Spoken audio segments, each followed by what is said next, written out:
მოგესალმებით, დღეს ჩვენ განახლებთ მესამე მარშრუტის მონაკვეთს. პირველი და მესამე მარშრუტში განსხვავება არის მხოლოდ ავტობანი. ანუ თუ ვინმეს პირველი მარშრუტი აინტერესებს, უყურეთ პირველი ნომერი ვიდეოს და იმის მიხედვით გაიგებთ რა განსხვავებაა პირველი და მესამე მარშრუტ შორის. ეხლა ჩვენ ვიყოფებით სტოპ ნიშნიდან გადმოსულები ავტობანზე ამჩქარებელ ზოლთან ვართ გაჩერებული და აქედან უკვე ეგ მარშრუტები არის პატარა ცვლილებით განსხვავებული დარჩით და უყურეთ ეხლა მაგ მონაკვეთებს კარგად. ეხლა მონაკვეთი ცოტა ვაჩქარებთ მანქანას რომ შევუერთდეთ ავტობანს ჩვენ. გადავედით ავტობანზე. ამ მონაკვეთში როდესაც მოვად კომპიუტერი გვაძლევს მინიშნებას, რომ შემდეგ მინიშნებამდე იმოძრავე პირდაპირ. ანუ მივდივართ პირდაპირ, ჩვეულებრივად არაფერ რეაგირებას არ ვაკეთებთ. მაქსიმალური შეზღუდვა გვაქვს 90 ისევ ავტობანზე და მოძრავ დაახლოებით 75-დან 85 სიჩქარემდე. ავტობანზე მარცხენა ზოლს ვიყენებთ მხოლოდ გასწრების შემთხვევაში, სხვა შემთხვევაში მარცხენ გადასვლის უფლება არ გვაქვს ჩვენ.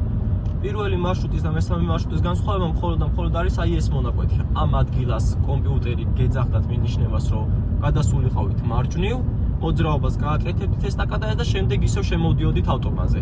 მესამე მარშრუტის შემთხვევაში ყველა ვარიანტში აქედან უკვე მივდივართ პირდაპირ სააგენტოში, ავყავართ მაგ მარშრუტს. მხოლოდ პირველი და მეორე მარშრუტი შედის ქალაქში. 500 მეტრში მოუხვიე მარჯვნივ, ჯერჯერობით ისევ არაფერი რეაგირებას არ ვაკეთებ, ჩვენ მივუყვებით პირდაპირ ამ გზას.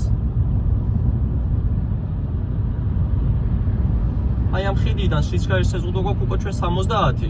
დაახლოებით 70-მდე ეცადეთ იმოძრავთ. ტორმუზის გამოყენების უფლება ავტობანზე შენელების მიზნით არ გვაქვს.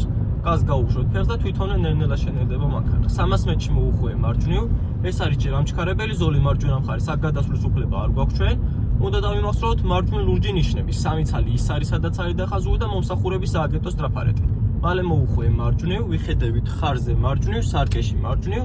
ვრთავთ მარჯვენა ციმციმას და აი ამ ტრაფარეტებთან უკვე ვცდილობთ რომ გადმოვიდეთ მარჯვენა ზოლში. როგორც კი ჩავდგებით ზოლში, შეგვიძლია გავთიშოთ ციმციმა და მოხვევის დროს შემდეგ ისევ ახლიდან ჩავთოთ მაჩვენებელი. შეგვიძლია ჩართული დავტოვოთ, ანუ ყველა ვარიანტი შემოვდივართ ჩართული ციმციმით და შემოვდივართ დაახლოებით 30 სიჩქარით ამ ადგილას. აი ამ მონაკვეთებიდან უკვე ერთი და იგივე არის ყველა მარშრუტი. აქედან განსხვავება მაგ მარშრუტებს საერთოდ აღარ აქვს არაფერი. ამ გზაზეც გვაქვს ისევ 50 შეზღუდვა და ხანგანიერი გზა არის ისევ და ისევ მანქანები მოძრაობენ ორ ზოლად.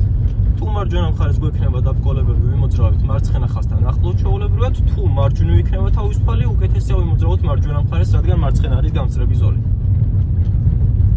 300 მეტრში წრიული მოძრაობა მარცხნივ, ვიწყებთ უკვე ფიქს ჩვენ იმაზე, რომ გადავიდეთ მარცხენა ზოლში, ვიხედებით სარკეში, ვიხედებით ხარზეც, ვრთავთ ციმციმას და გადავდივართ წყვეტილ ხაზთან ახლოს.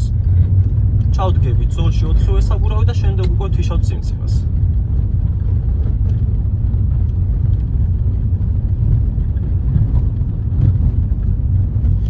მალე წრიული მოძრაობა მარცხნივ, მალეს გავიგებთ თუ არა მინიშნებას ეგრევე ვრთავთ ციმციმას. პირველზე გამოსვლას, ანუ აი ამ მონაკვეთით და ვინც გამოდის მანქანა, ამას არ უთმობ ჩვენ, წრეზე თუ ვინმე ჩამოდის, იმას ყველა ვარიანტში ვაჩერებთ ველოდებით. არ მოდის არავინ, ამიტომ ვაგრძელებთ მოძრაობას.